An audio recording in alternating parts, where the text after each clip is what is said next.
was just somebody bumped into a button or hit a button accidentally. And I've been calling for President Trump to sit across the table from Kim Jong-un to build this path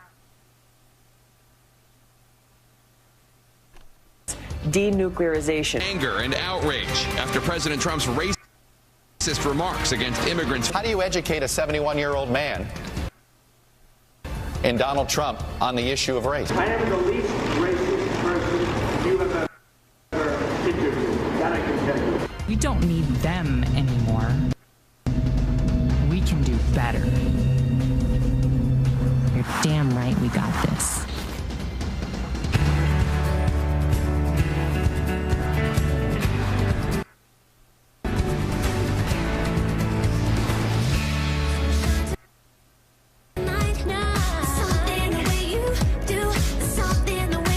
President Trump calling on Democrats to end the stalemate over DACA, saying that he's ready to sign a bipartisan bill as long as it includes his border wall.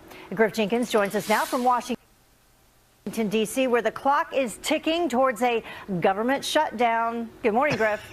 Good morning, Heather. It is. The president's been busy down in Florida, and actually he was firing back at charges that he's racist in the wake of the alleged expletive uttered in the Oval Office last week, telling reporters in Florida last night that he's the least racist person they've ever interviewed. You see what various senators in the room said about my comments? No, I'm not a racist. I am the least racist person you have ever interviewed. That I can tell you. And that deadline for a DACA deal tied to the spending bill is fast approaching. As you mentioned, the president's actually blaming Democrats for failing to come to the table to deliver. He was tweeting yesterday saying DACA is probably dead because the Democrats don't really want it. They just want to talk and take desperately needed money away from our military. One proposal put together by a self-appointed bipartisan group of 6 senators, you may recall, was rejected by the White House because it failed to address the 4 pillars of the president's goals, which are increasing border security, ending chain migration, eliminating that visa lottery program, and fixing DACA for the 800,000 Dreamers. And as lawmakers work to avoid a government shutdown, Democrats like Congressman John Lewis is holding out on DACA. We must not give up or give in. We must continue to press on and get a deal. I, for one, will not vote for government funding until we get a deal on DACA. Now, the Secretary of Homeland Security, Kirstjen Nielsen, was weighing in, saying she doesn't think the program for the Dreamers is dead in and of itself, but that rather, as a larger immigration deal could be done beyond the spending bill. It doesn't need to be right now. Take a listen. We need to fund our troops. We need to protect them. We need to increase homeland security. To tie them to a DACA deal where the actual expiration date is in March is irresponsible. So the president remains, Heather, in Florida today, comes back much later. What we're going to hear a lot of is the president and this administration's push for something merit-based, a merit-based immigration system. That is a sticking point that we can expect to hear more about as they try and find a way to strike a deal still before Friday. Yeah, so the DACA runs out in March, but they're trying to tie it with the budget shutdown, which would occur on, January 19th. That's right. Okay. All right. Just trying to keep it all straight. Thank you very much, Chris. Appreciate it. Well, President Trump, in the meantime, is doubling down that he's not a racist, insisting that he never made those comments. Even so, it didn't take the media very long to take aim. Listen. Trump's racially charged remarks behind closed doors have critics calling him a racist. Supporters scrambling for explanation. How do you educate a 71-year-old man in Donald Trump on the issue of race? Anger and outrage after President Trump's racist remarks against immigrants from African nations and disparaging words for Haitian. President Trump's vulgar closed-door comments about African countries and Haiti prompt charges of racism and make relations between Republicans and Democrats even worse. Well, some lawmakers and members of the Trump administration who were actually in the meeting backing up the president, saying that those words never came out of his mouth. Are you saying the president did not use the word that has been so widely reported? I'm telling you he did not use that word, George, and I'm telling you it's a gross misrepresentation. It's not the first time Senator Durbin has done it. I don't recall him saying that exact phrase. I think he has been clear, and I would certainly say undoubtedly the president will continue to use strong language when it comes to this issue, because he feels very passionate about it. I didn't hear it, and I was sitting no further away from Donald Trump than Dick Durbin was, and I know what Dick Durbin has said about the president's repeated statements is incorrect. So Durbin lying? Senator Durbin has misrepresented what happened in White House meetings before, and he was corrected by Obama administration officials alike. Well, as the media and the left continue to fight President Trump on DACA, Fox News chief national correspondent Ed Henry says that Democrats' current deal opens the door for all kinds of problems. The deal that they talked about on Dreamers was not just about the kids. We've heard for a few years now from Barack Obama and others, oh, these poor kids, they came over through no fault of their own. Do you know the current deal on the table includes not just the kids of the illegal immigrants who came over and knew what they were doing, knew that they were breaking the law. It includes the parents who broke the law. And so now what kind of precedent, if you pass this deal, do you set for the 11 or 12 million illegals here to say, well, the parents of the Dreamers who came over illegally, they got not citizenship, but some sort of status to stay here that's being negotiated. That opens the door to all kinds of problems. Yeah, and what exactly is that status? Well, right now, the National Missile Alert System, another story we're following for you, it is under review after Hawaii's false alarm triggers panic. And even though an employee accidentally pushed the wrong button, Democrats are using the mistake to once again attack President Trump.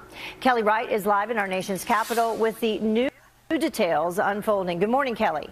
Good morning to you as well. Shortly after 8 a.m. Saturday morning in Hawaii, people received an emergency alert message that was deeply troubling and frightening. Here's what nearly 1 million people received on their cell phones from Hawaii's emergency management.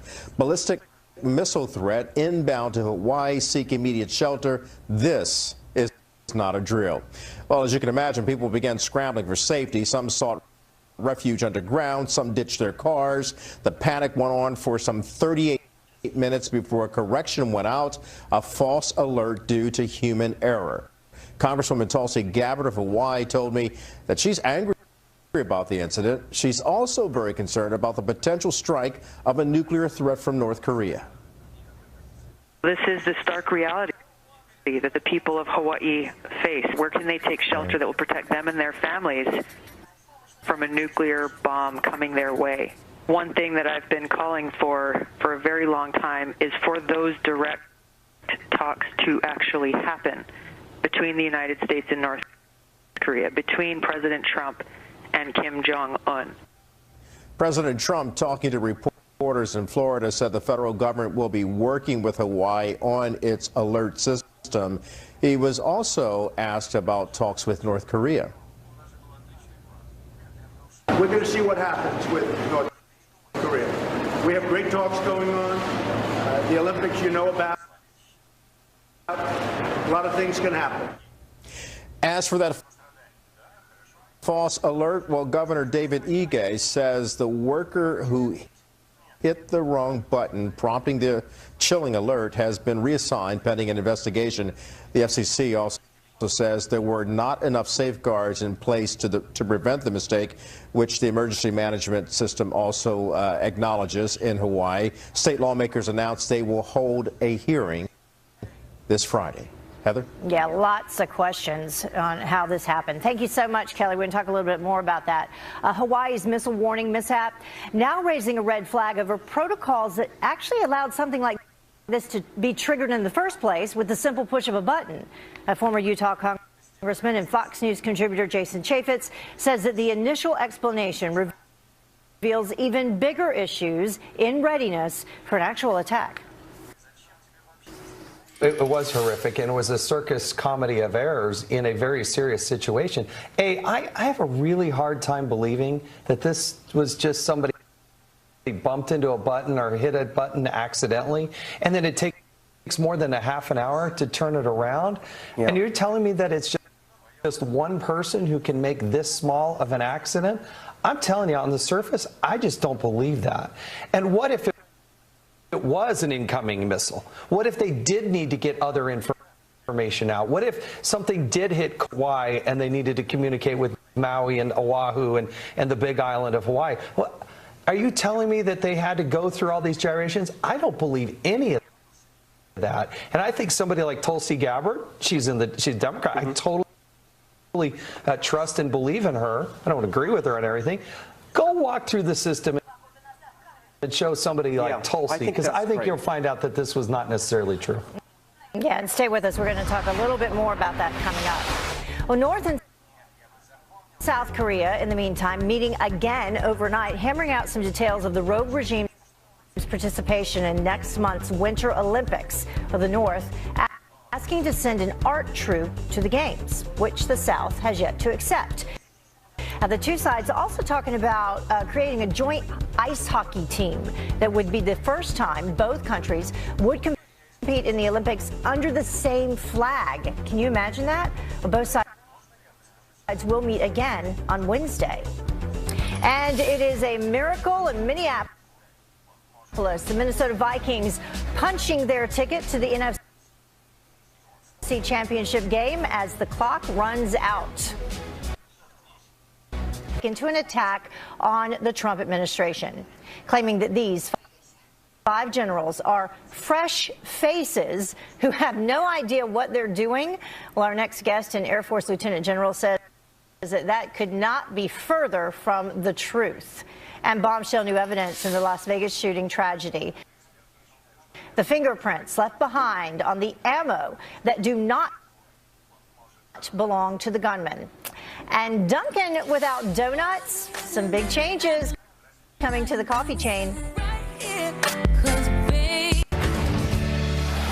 Well, false alarm fallout. The president's critics quickly turning the Hawaii missile mistake into a fresh attack on the White House. Politico sourcing an administration official writing this, quote, all the fresh faces sitting around the table in the Situation Room have little idea what their roles would be in this scenario. The bottom line is that without a principles-level exercise, we shouldn't have any confidence that the cabinet would know what to do in an attack scenario. So here now to react is former Assistant Vice Chief of Staff of the Air Force, retired Lieutenant General Richard Newton. Thank you so much for joining us this morning.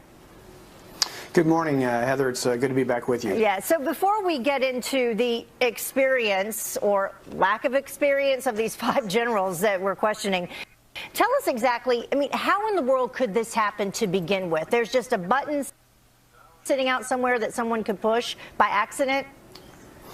Well, Heather, I don't really have all the details that was going on inside the Homeland Security team there in the state of Hawaii, but as you know, Hawaii was conducting maybe a first-time exercise with regard to an ICBM alert warning and so forth. And from my sources tell me that it was all just based on human error, which occurs from time to time, and unfortunately, and I hope that they've gone through and done some extensive training and retraining of those individuals who are directly involved. So yeah. It was, I want to say it was rather simple as that, but again, you've got thousands scurrying for shelter on Saturday morning. Right, absolutely. It was scary. I mean, we have up right there, as you were talking, the emergency alert that went out to people that said that there is no missile threat or danger to the state of Hawaii. Repeat, false alarm. And then we have this comment that came from Sarah Sanders, who called out that article on Politico. She went further, saying General Kelly, General Mattis, General McMaster, General Kellogg, General Waddell, some of the greatest military leaders of their generation are fresh faces. Doubt ISIS would agree. And in fact, you had a lengthy conversation just recently with the president's national security strategy last month with General McMaster, right? I did, Heather. Before President Trump announced his national security strategy, I was engaged with H.R. McMaster in a private conversation before the strategy came out. And I can tell you, and I've known General McMaster for a while, he is exceptional, and he oversees the national security apparatus as well as would be responsible for overseeing the crisis management should we have a situation that involves a national security issue. exceptional. Also, what's exceptional is the men and women who, the professionals who oversee also that process in the White House Situation Room and so forth. So you mentioned those 5 senior leaders or retired or active duty or retired military general officers at the top of the conversation. That is a very deep bench. Let me add one more, and that is our new Secretary of Homeland Security, Kirstjen Nielsen. She's exceptional also. She's been involved with the Homeland Security business all the way back to the administration of President George Bush. And so we've got a very deep bench, and the American people should be confident that at the cabinet level, but also these extraordinary professionals who oversee the national security management process are very, very good. And then, like I said, it's a very deep bench. Yeah, and as we continue to talk about that, let's bring up for people at home so they can specifically see what we're talking about in terms of their background. Let's start with General John Kelly.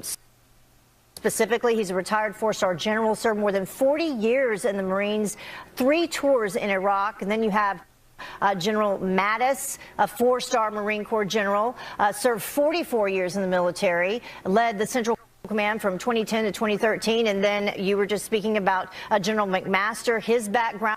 West Point graduate, 3-star general, PhD in military history, considered one of the Army's top intellectuals. And then finally, we can go on to General Kellogg, a 3-star general, 36 years in the military, 2 tours during the Vietnam War, number of medals, including the Silver Star. And then Major General Waddell, former Mobilization and Reserve Affairs Deputy Commander, served as an engineer officer in the Army. So my question to you is, why in the world would Politico put out this type of thought that they're not prepared and that they're fresh faces? I don't know. And again, if there's some political agenda there, that's I guess that's their perspective, but it really doesn't serve our national security interests well, in my opinion. Let me leave you with this.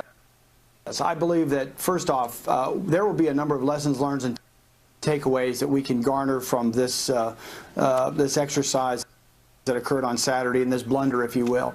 Secondly, I can assure you that the White House Chief of Staff, John Kelly, who you just mentioned, will rally the cabinet officials, the cabinet leaders, if you will, the principals and the deputies, and will put them through their paces, if you will, through a number of exercises, you know, for the rest of the calendar year. And third, and like Secretary Nielsen said, we need to make sure that we do, as the American people, we pay attention to these alerts. Again, again, they're not likely to happen, but again, if there is a alert of this nature, we American people need to respond and pay attention to what's happening around us. Well, Lieutenant General Newton, thank you so much for joining us this morning, and we will listen to your assurances. We appreciate it this morning. Thank you. Thank you. Well, coming up, Senator Chelsea Manning. We need to actually take the reins of power from them. We need to challenge them at every level. Coming up, scrambling to clear the deadly mudslide debris before another storm. Look at this. Before another one hits California, authorities warning the drainage basins and the channels, they cannot take another hit. The death toll now at 20, but that number expected to climb as efforts turn from search and rescue to search and recovery. At least 4 people, including a 2-year-old, are still missing at this hour. And while you were sleeping, a passenger plane evacuated at New York's JFK airport after reports of smoke in the cabin. Officials say that the Delta Airlines flight, it was heading to San Antonio, and it was near Terminal 2 when crews reported the smoke possibly coming from the cargo hold. Port Authority firefighters sweeping through the plane. You can see them doing their work there. They went forward to put any fire danger out, but it's unclear at this point what exactly caused the smoke. Well, convicted government secrets leaker Chelsea Manning taking to Twitter to confirm a run for the Senate in Maryland, releasing this campaign ad to YouTube. We don't need them anymore. We can do better. You're damn right we got this. So is this really what America needs right now? Navy SEAL Eli Crane joins us now with more. Eli, thank you very much for joining us, first of all, this morning. Hey, thanks for having me. It's great to be year. So what were your initial thoughts when you heard that Chelsea Manning may be running for Senate? I mean, could it get any more outrageous? Welcome to 2018. Nothing really surprises me anymore. Personally, I think that Chelsea is a total traitor. I think she's a total embarrassment to this country. I don't think she has a moral compass. I think she should probably be spending the rest of her life behind bars.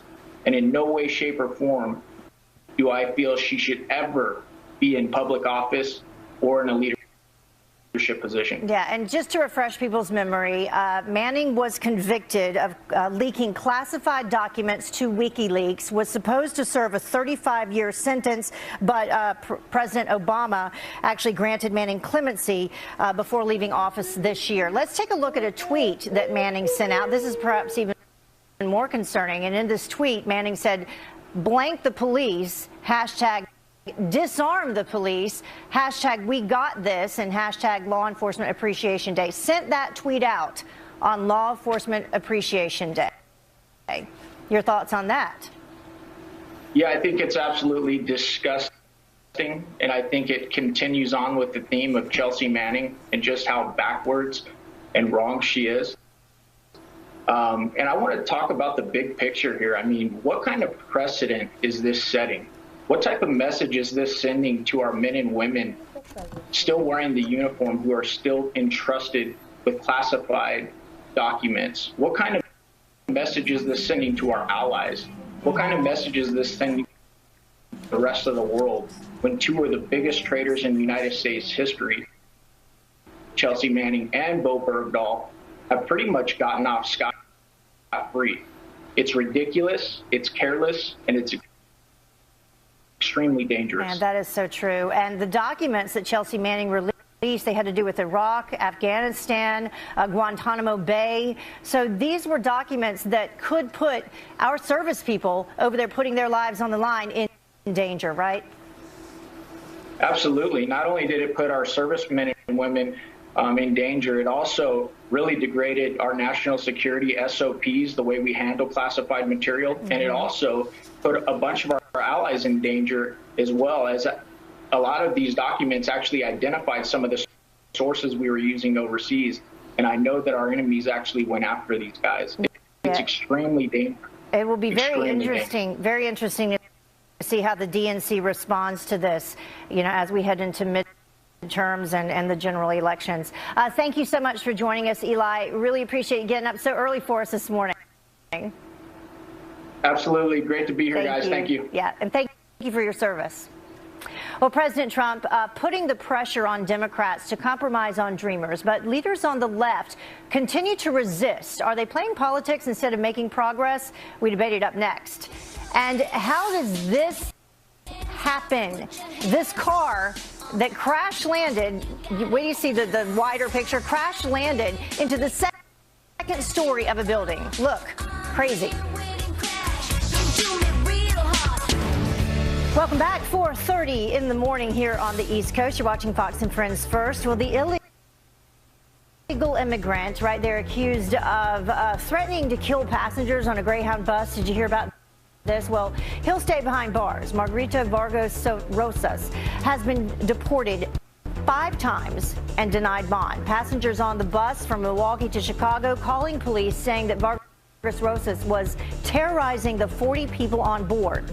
Officers chasing the Greyhound bus 2 states before forcefully stopping it using spike strips. Police say that Vargas Rosas implied that he had a gun, but no gun was found.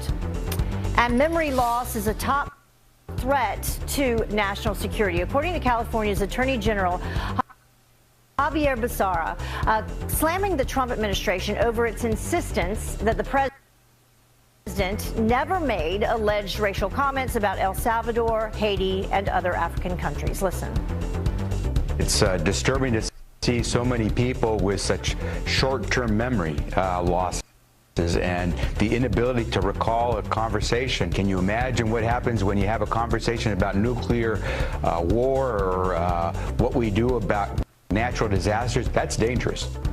Well, while the judge has cited border security as a top national security priority. Basar has fought to preserve DACA.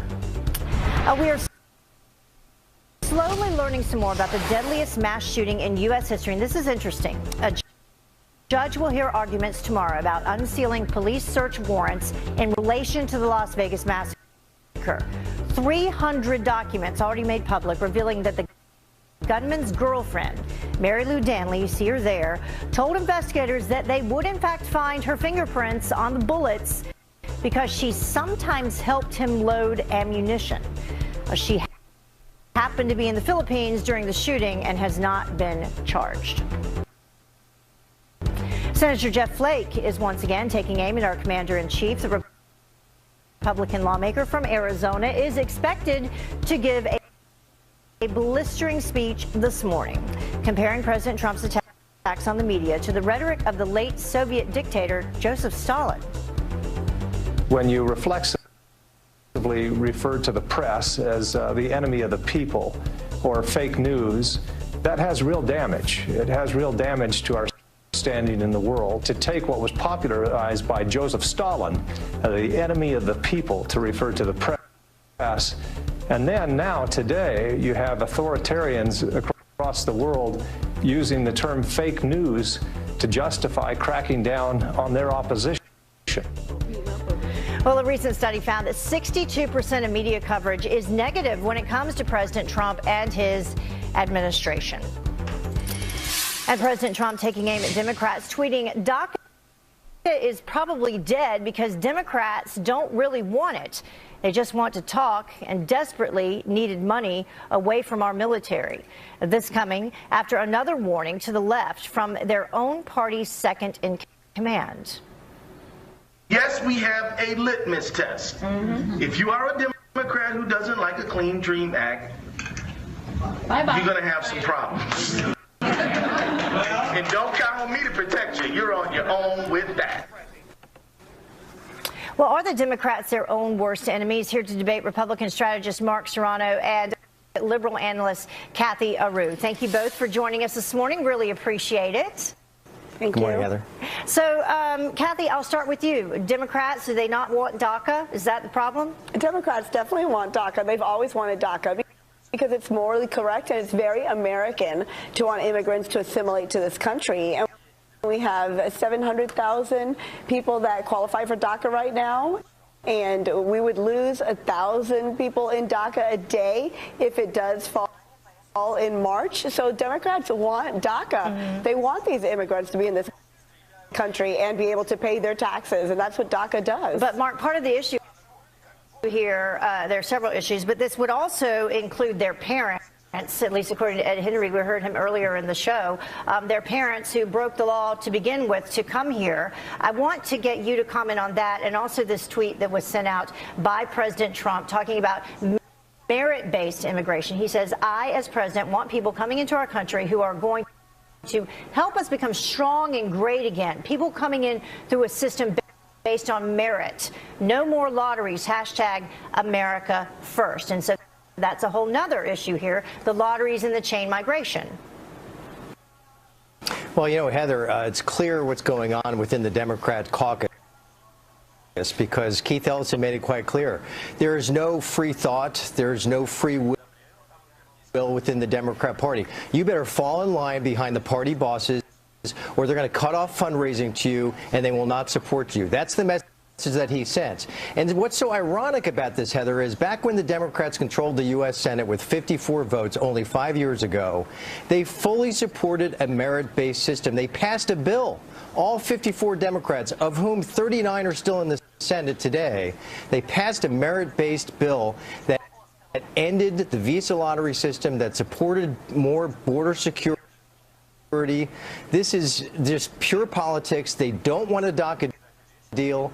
They refuse. We can clearly see what they're up to. Let me get Kathy to answer that, because that's true. Kathy, why vote for it under the Obama administration but not vote for it under the Trump administration?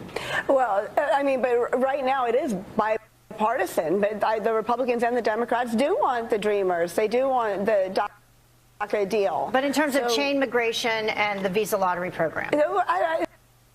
There's no problems with immigration right now. We're at an all-time low. We're at net zero immigration. So things are very different in because Donald Trump has secured the border. He hasn't done anything. He hasn't secured any border. He hasn't actually done nothing with